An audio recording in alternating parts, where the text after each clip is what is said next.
Hey, what's going on, guys? Superog here, and welcome back to the channel. In today's video, I'm going to show you guys some brand new God of War Ragnarok footage that just dropped not too long ago. I'm super high and excited to cover all this stuff and give you guys my thoughts and insights.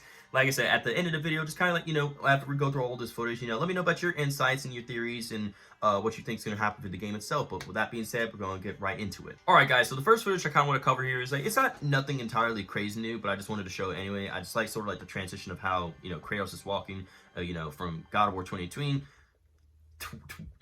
What the heck? 2018. I'm so sorry about that. God of War 2018 to God of War 2020, how they're walking the snow. But I like how it shows that Jormungandr being there.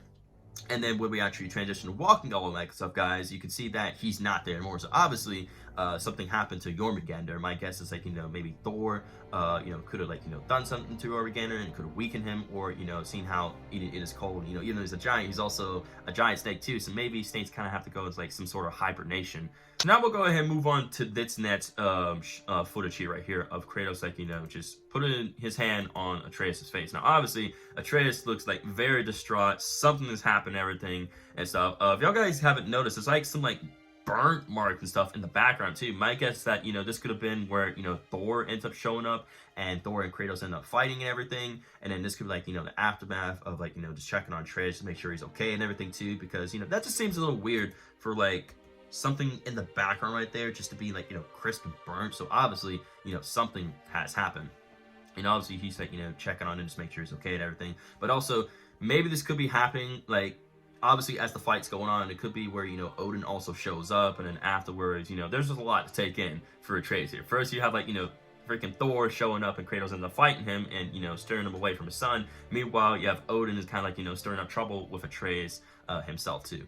But there's also there's just a lot of speculation that can go with him there, guys. So the next shot I kind of want to cover here as well is Kratos is handing Atreus some brand new arrows. So we were wondering what he was sort of doing way back in, where he was scraping the flint and everything. It turns out he was making some brand new arrows for Atreus here and everything. But also you can kind of see here once again showing the cloak. You can see how he's wearing the mistletoe as a sort of necklace. Sometimes remembrance of their battle they had together, Kratos and Atreus fighting Baldur way back then and stuff too. So obviously later on down the line, when Freya puts the sword towards Atreus' neck, he's simply not trying to kill him, but he's taking the mistletoe and everything. So that's kind of nice little callback there too. Of course, we got some more footage of the actors as well, Chris Judge, and then I don't know who the person is that's playing as Angrboda, and the other one playing as Atreus, but I know my boy Chris Judge right there, the GOAT right there, though, one of the greatest voice actors we got for Kratos there. Love him, dude, love him. But yeah, so as you see, we could definitely see some sort of interaction going on, which is really important, because obviously people are just gonna think, yeah, it's just acting, it's cool and all, but no, there's a lot that going into it, guys. We can see definitely some sort of acting happening around here for sure, though. It could be they could be taking place in Jotunheim, and afterwards they have to get some sort of item or everything. And it could be where Kratos and Atreus are talking to each other, and afterwards Angrboda kind of comes in and talks and just assures Kratos about something. Like I said, we can't make a lot off of this.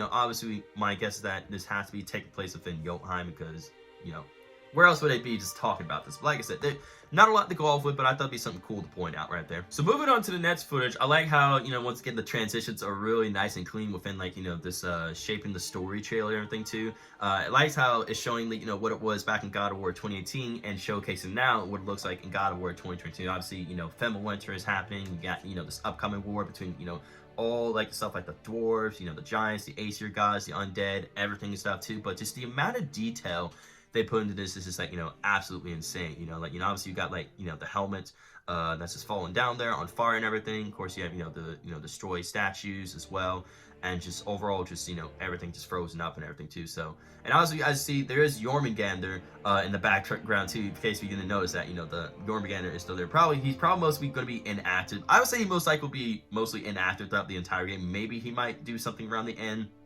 I don't know, we'll see. Time will tell. But like I said, not a crazy too much gotta go off this footage, just sort of just new gameplay and look of how crisp and clean God of War Ragnarok looks like. This looks just amazing, guys, and I just absolutely can't wait just to get my hands on this game and start playing it. And moving on, we got Atreus here opening the panel of Skull and Hati, the bringers of day and night, and kind of showcasing how they're chasing the sun and moon and stuff. Obviously this could be I believe, with him opening his panel, this most likely going to be taking place, after Odin visits him and sort of tells him about, like, the secret, of course, them two working together, the benefit with each other, Odin trying to stop Ragnarok to save himself, and then Atreus wanted to stop Ragnarok to save all the realms and everything too, and bring peace and everything as well.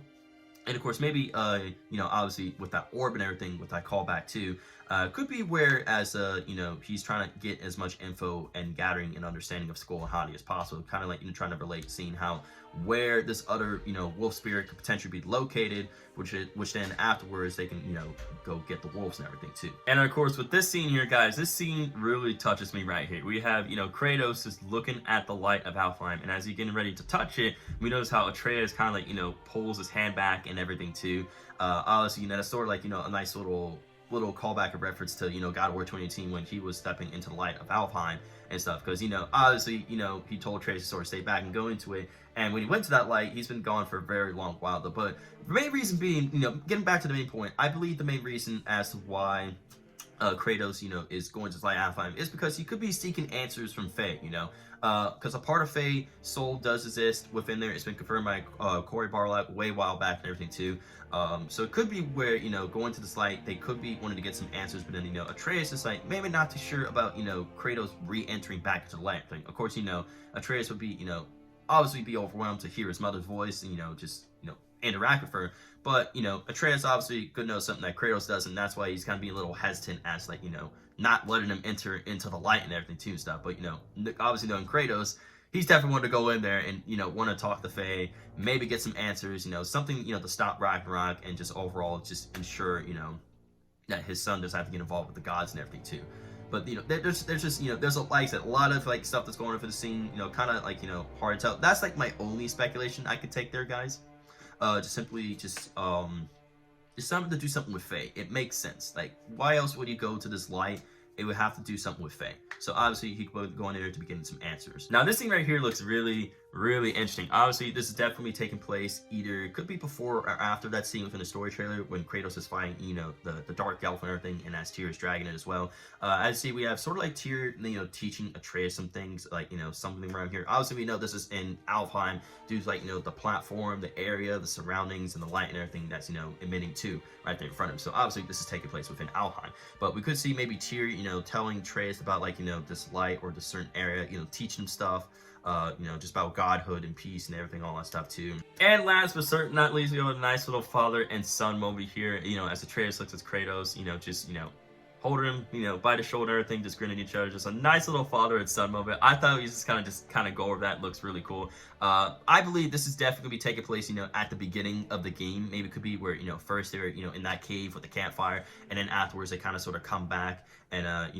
as they're coming back, they'd be talking about stuff, and he could be saying, how proud of, Atreus is, how he's growing up, and becoming stronger and everything too. So I just think this is a really nice little touching moment. Hope you guys enjoyed this video. If y'all did, make sure to leave a like down below, hit the subscribe, and hit that bell, guys. Stay updated of all of my streams videos here on the channel. Of course, just to let you guys know, I am also gonna be streaming God of War Ragnarök on the day it comes out. So if you guys want to see some gameplay footage of that as well, make sure to also drop a like down below, hit the subscribe, hit the bell, guys. That way you guys can stay updated of when I do live stream the game itself. And of course, once I finish live stream the game in multiple parts and everything, also kind of breaking stuff down. I'm making videos about this game, explaining a whole bunch of stuff. Overall, lots of exciting God of War Ragnarök content coming out in the near future. But that's gonna be everything here for today's video. I hope you guys enjoyed it. As always, guys, stay safe, stay positive, be for another. Remember, grind never stops. I'll see you guys in the next video. Have a great day, y'all.